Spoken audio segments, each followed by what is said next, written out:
Comenzamos nuestra meditación en el nombre del Padre, del Hijo y del Espíritu Santo. Señor mío y Dios mío, creo firmemente que estás aquí, que me ves y que me oyes. Te adoro con profunda reverencia, te pido perdón de mis pecados y gracia para hacer con fruto este rato de oración. Vamos a meditar en este domingo 21 del tiempo ordinario sobre un evangelio, un episodio del Evangelio de San Mateo que se suele llamar la confesión de Pedro. Está en el capítulo 16 de San Mateo y toda esta escena tiene lugar en una ciudad que se llama Cesarea de Filipo. Es sorprendente. Si tenemos en cuenta la secuencia de los otros domingos, de los dos domingos anteriores, vemos cómo el domingo pasado Jesús se llevó a sus discípulos a una región pagana de Tiro y Sidón, fuera de Israel, y allí les enseñó a sus discípulos, les mostró a sus discípulos un ejemplo de fe extraordinario a través del ejemplo y del testimonio de una mujer cananea, de una mujer pagana. Y el domingo anterior todavía habíamos visto la multiplicación de los panes y de los peces y después Jesús que camina sobre las aguas y en cambio Pedro que cuando pone el pie fuera de la barca y se dirige hacia Jesús, también él caminando sobre las aguas comienza a hundirse y escucha de Jesús esa recriminación: hombre de poca fe, ¿por qué has dudado? Y ahora, en este domingo, en cambio, tenemos el Evangelio de San Mateo, nos presenta la confesión de fe de Pedro, precisamente de él. Como sucede en los evangelios anteriores, para manifestar una enseñanza o una revelación o una verdad fundamental, pues Jesús se lleva a sus discípulos a una zona especial. No es indiferente el lugar en el que ocurren estas cosas. En el Evangelio no hay nada indiferente o que no tenga importancia. Y esta escena tiene lugar en Cesarea de Filipo, que es una ciudad construida por el rey Filipo, era hijo de Herodes. Se encuentra en el extremo norte de Galilea, a los pies del monte Hermón, y es donde se encuentran las fuentes de donde nace el río Jordán. Es una zona realmente preciosa, verde, llena de agua, un paisaje encantador, paradisíaco. Y allí decidió construir esta ciudad en homenaje también dedicada al que era el más poderoso en el momento, era el César Tiberio, y por eso le puso el nombre de Cesarea. Pero como también había ya otra ciudad que se llamaba Cesarea, entonces le añadieron Cesarea de Filipo. Había muchos templos paganos, también muchos judíos, lógicamente, por lo tanto era una ciudad bastante paganizada. Y allí Jesús se dirige con sus discípulos y les hace la siguiente pregunta: ¿quién dice la gente que es el Hijo del Hombre? Es una especie de encuesta. Jesús quiere que sus discípulos le expliquen qué opinión, qué es lo que la gente piensa de él. Unos dicen, respondiendo los discípulos, unos dicen que es Juan el Bautista, otros que Elías, profeta importantísimo, otros que Jeremías o uno de los profetas. Estas son las respuestas de los discípulos. Es decir, para la gente, Jesús es uno más de entre la serie de profetas. Es decir, de alguna manera Jesús entra dentro de la normalidad. Ha habido profetas y ahora Jesús es posiblemente el último, uno de los profetas que ha habido antes también. Por lo tanto, no hay una novedad realmente especial. Puede haber una novedad en cuanto al mensaje, al contenido, al modo de hablar, al modo de explicar, pero en realidad es uno de los profetas, por lo tanto es un hombre que ha sido enviado por Dios para recordar al pueblo una serie de enseñanzas que el pueblo estaba olvidando o para realmente anunciar y revelar algún mensaje nuevo. Pero no hay una novedad sustancial con respecto a los profetas. Él les preguntó entonces, ¿y vosotros? ¿Quién decís que soy yo?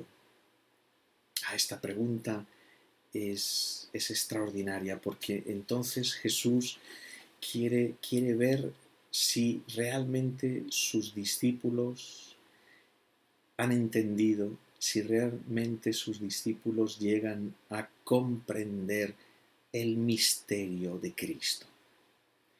¿Hasta dónde llega su comprensión del misterio de Cristo? Es decir, lo que dice la gente de Cristo es esto, vale, pero ¿y vosotros? ¿Quién decís que soy yo? Es como si a Jesús le interesara, yo os he elegido, yo os he llamado. Ahora quiero saber de alguna manera si realmente vosotros me conocéis, si realmente vosotros sabéis quién soy yo, realmente, en el misterio más profundo. Simón Pedro tomó la palabra y dijo, tú eres el Mesías, el Hijo de Dios vivo. Es decir, la confesión de fe más grande que hay en el Evangelio, más clara y más rotunda. Tú eres el Mesías, el Hijo del Dios vivo. Es tan grande, es tan importante esta confesión de fe de Pedro, nada que ver con el Pedro que se hundía en las aguas del lago de Genesaret, que Jesús le respondió, bienaventurado tú, Simón, hijo de Jonás, porque eso no te lo ha revelado ni la carne ni la sangre, sino mi Padre que está en los cielos. Bienaventurado tú, Simón. Es decir, no son porque todo esto no has llegado a esta confesión de fe por tu esfuerzo mental, por tus argumentos, por tus razonamientos humanos.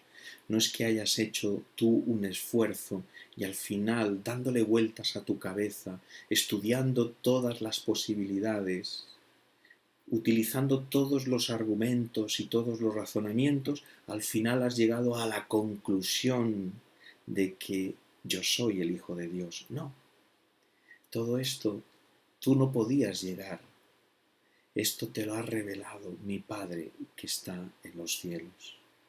Es decir, es una revelación de Dios. La fe es un don de Dios. Viene directamente del Señor. No llegamos a enamorarnos de Cristo por muchos razonamientos que encontremos o que nos digan, sino que el enamoramiento con Cristo viene como fruto de una elección de Dios, de una decisión previa de Dios, de acercarse a nuestra vida y de tocar nuestro corazón. Es esa revelación de Dios la que lleva a enamorarse de Cristo. Pero aquí sucede ahora una cosa realmente extraordinaria. Cuando Pedro le responde y hace su confesión de fe, tú eres el Mesías, el Hijo de Dios vivo, entonces Jesús le dice a Pedro, ahora yo te digo, tú eres Pedro, y sobre esta piedra edificaré mi iglesia, y el poder del infierno no la derrotará.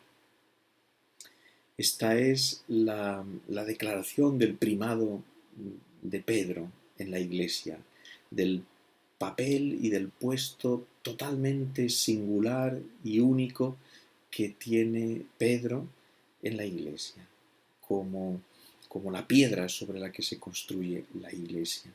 Pero hay algo sorprendente. Esta declaración de Jesús hacia Pedro tiene lugar después de que Pedro haya hecho su confesión de fe. Es decir, primero Pedro tenía que confesar su fe en Jesús. Y solamente a partir del momento en el que Pedro confiesa su fe en Jesús, entonces Jesús le revela a Pedro esa nueva misión en su vida. Y le cambia el nombre para llevar a cabo esa nueva misión. Es como si pudiéramos decir, para saber cuál es mi identidad, cuál es mi misión, quién soy yo, primero tengo que saber quién es Cristo.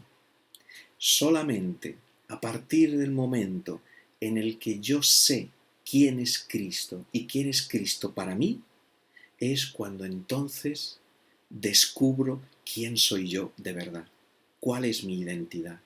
Mi identidad depende del conocimiento de la identidad de Jesús, de que yo sepa quién es Jesús.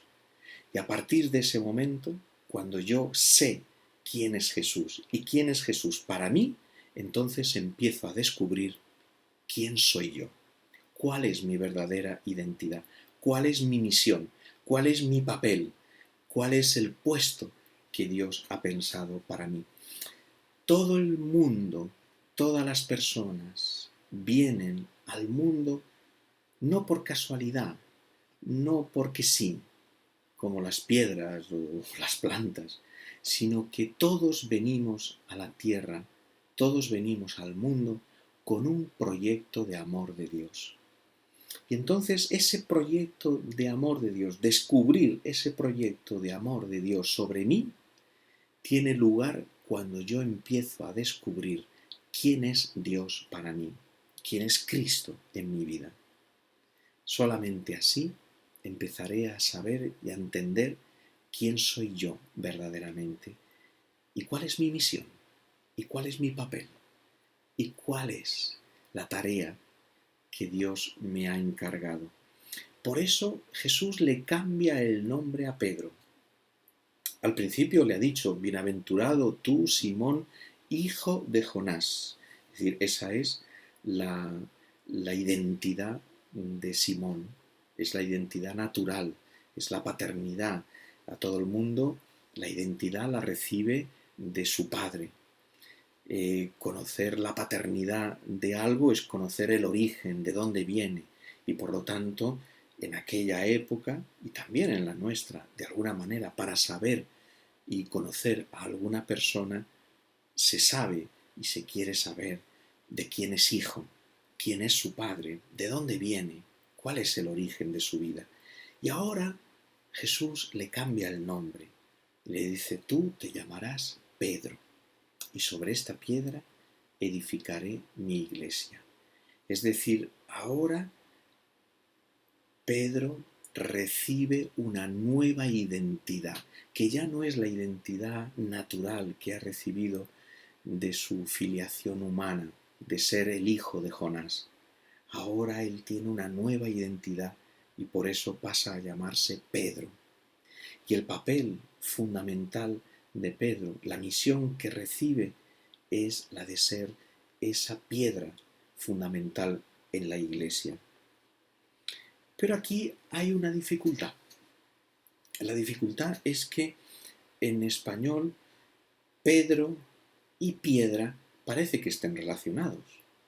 Parece que Pedro sea el masculino de piedra y en realidad no tiene nada que ver. En la lengua original se distinguen las dos cosas. Pedro y piedra. En la Biblia solamente hay una piedra, una roca, y la roca es Dios. Y es más, en el Nuevo Testamento explícitamente se dice que Cristo es la piedra angular. En la primera carta del apóstol San Pedro y también en la carta a los Efesios se habla de Cristo como la piedra angular, es decir, la piedra fundamental sobre la que se construye todo el edificio. Y dice el apóstol San Pedro que nosotros los bautizados por el bautismo, somos como piedras vivas unidas a la piedra angular que es Cristo. Esa piedra angular que es Cristo, que fue puesta el día de la Pascua, en el misterio pascual de Cristo. Él, Jesús, es la piedra angular a través de su misterio pascual, a través de su muerte y resurrección, a través de su pasión. Y ahora nosotros somos, por el bautismo, estamos unidos a esa piedra angular, como si fuéramos también nosotros piedras vivas sobre las que se levanta este edificio espiritual que es el cuerpo de Cristo, que es la Iglesia. Y entonces Pedro, ¿qué papel tiene? Si la piedra angular de la Iglesia es Cristo, Pedro es, por decirlo así, la primera piedra, o el primer ladrillo de la comunidad. Es decir, la fe de Pedro, la confesión de fe de Pedro. Por eso en el Evangelio, sobre todo en el Evangelio de San Juan, el primero que confiesa la fe en la resurrección de Cristo es Pedro. Y a partir de él todos los demás, es decir, todos nos unimos a la fe de Pedro. Por eso él es la piedra sobre la que se levanta este edificio. La fe de Pedro es esa piedra, que es la fe de Pedro que confiesa a Cristo. Y él es la única piedra angular. Por eso el que confiesa la fe en Jesús construye su propia vida sobre roca. Al final del discurso de la montaña, en el capítulo 7 de San Mateo, Jesús pone este ejemplo del que empieza a construir sobre arena y ese edificio se ve sometido a todas las inclemencias del tiempo, a los ríos que se abaten contra él, a los vientos, y al final el edificio, al estar construido sobre arena, se viene abajo. Así es el que no construye su vida sobre la palabra de Dios, es decir, el que no construye su vida sobre la fe. En cambio, construir nuestra propia vida, nuestra existencia sobre la fe, que la fe sea el fundamento de nuestra vida, es la verdadera roca sobre la que construimos nuestra existencia. Y esa fe nuestra es la fe de Pedro. Y por eso él ha recibido esta promesa de Cristo: sobre esta piedra edificaré mi iglesia. Y las puertas del infierno no prevalecerán sobre ella. Es decir, ten confianza en el Evangelio. El Evangelio es la cosa más débil, más pequeña, y desde el punto de vista humano casi lo más insignificante. ¿Qué fuerza tiene el Evangelio frente al poder que hay en tantas naciones, frente incluso al poder del mal, de la maldad que hay en el mundo? El Evangelio parece nada comparado con ese poder inmenso. Y sin embargo, el Evangelio, a pesar de su debilidad, de su aparente debilidad, es una fuerza más poderosa, tan poderosa que esas fuerzas del infierno, que ese poder de la maldad no podrá someterlo, no podrá vencer Ahora Jesús le hace a Pedro dos promesas. La primera es que le da el poder de las llaves. Te daré las llaves del reino de los cielos. Lo que ates en la tierra quedará atado en los cielos, y lo que desates en la tierra quedará desatado en los cielos. Primera imagen, las llaves. ¿Qué significan las llaves? Las llaves en la enseñanza de los rabinos se utilizaba mucho como un ejemplo de la llave que abre la ley de Dios, permite entender la ley de Dios. Tener la llave es tener la capacidad de entender y por lo tanto de descubrir los secretos de la ley de Dios, de la enseñanza de la voluntad de Dios, que es la Torá. Entonces, tener la llave es abrir el acceso a Cristo. Cuando Cristo le entrega a Pedro las llaves, le está entregando el poder de abrir a todo el mundo la posibilidad de conocer a Cristo, es decir, de la fe. Es hacerse él el modelo de un evangelio encarnado, de una vida cristiana encarnada. En la primera lectura, sin embargo, es significativo porque está tomada del libro de Isaías y se refiere al mayordomo del palacio real. El mayordomo no es un sirviente cualquiera. El mayordomo es el más grande de la casa. Es el principal, por decirlo así, el que gestiona, el que administra, el que tiene el poder, ¿no? El dueño, por supuesto, pero el mayordomo es el que tiene a su cargo todo el palacio.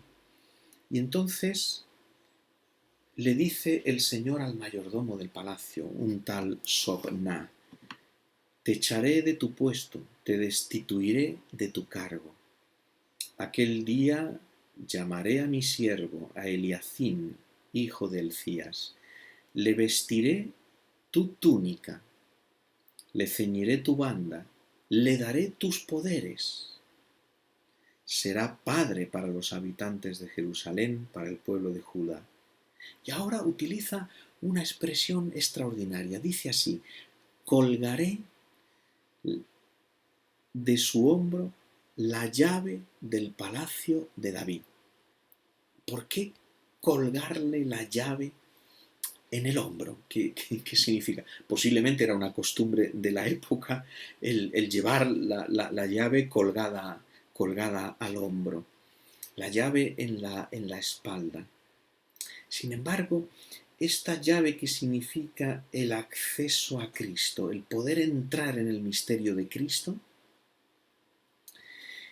y esta imagen de llevar la llave a la espalda, ¿qué relación tan grande tiene con lo que nos dirá el Evangelio, este mismo Evangelio de San Mateo un poco más adelante? El discípulo de Cristo está llamado a tomar la cruz de Cristo, cargarla sobre sus hombros y seguirle. Es la llave al hombro, es la imagen para describir y hacer referencia a la cruz de Cristo, el discípulo de Cristo.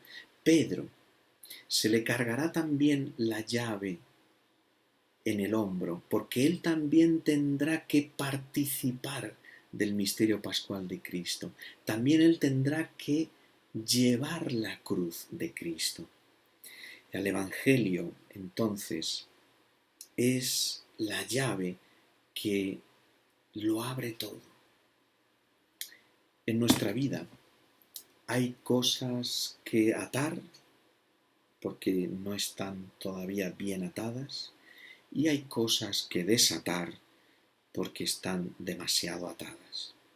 Hay cosas que abrir en nuestra vida y hay cosas que cerrar. Y la cruz de Cristo abre todo. Atar y desatar. El amor de Dios que se manifiesta en la cruz me ata a Cristo. Es al único al que me debe de atar. Es al único al que yo me debo de atar. La cruz de Cristo me ata a Cristo. Pero también la cruz de Cristo me desata de mis pecados. Los disuelve, los deshace. La misericordia de Dios que se manifiesta en la cruz de Cristo es la que permite atar lo que hay que atar y desatar lo que hay que desatar. Y todo eso será estableciendo un vínculo nuevo. Es decir, la cruz de Cristo, la misericordia de Dios que se manifiesta en la cruz de Cristo, me permitirá que en mi vida se desate lo que es necesario desatar, que es el pecado. No hay otra manera, es la cruz de Cristo. Cristo ha muerto por mis pecados y en la cruz de Cristo, Cristo desata mis pecados. Y atar lo que hay que atar, es decir, unirnos entre nosotros, unidos a Cristo y entre nosotros. Esa es la atadura. Es decir, la cruz de Cristo crea vínculos nuevos. ¿Recuerdas, por ejemplo, cómo en la cruz de Cristo el mismo Jesús nos ha dado a la Virgen María, a su madre, como madre nuestra? Es decir, la cruz de Cristo crea un vínculo nuevo entre María y nosotros, entre su madre y nuestra madre. Nos la ha dado en la cruz. Pero también la cruz de Cristo crea un vínculo nuevo entre todos los bautizados, entre todos los cristianos, porque allí hemos sido engendrados.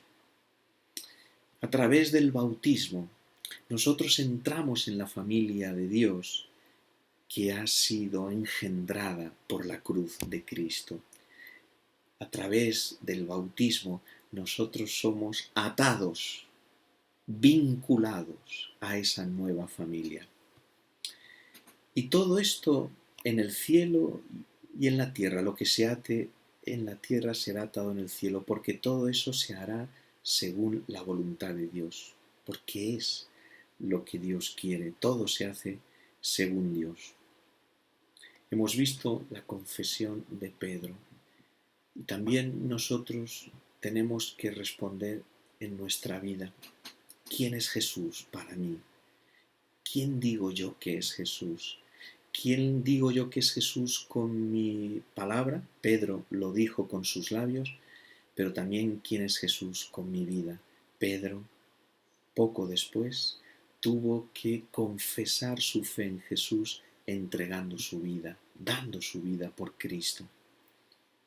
Hoy es un buen momento también para pedirle al Señor que nos enamore cada vez más, que sepamos descubrirlo cada vez más, que aprendamos también nosotros a descubrir cuál es nuestra identidad, nuestra misión, el querer de Dios sobre nosotros en la tierra, descubriendo quién es Jesús para nosotros. Adiós a todos.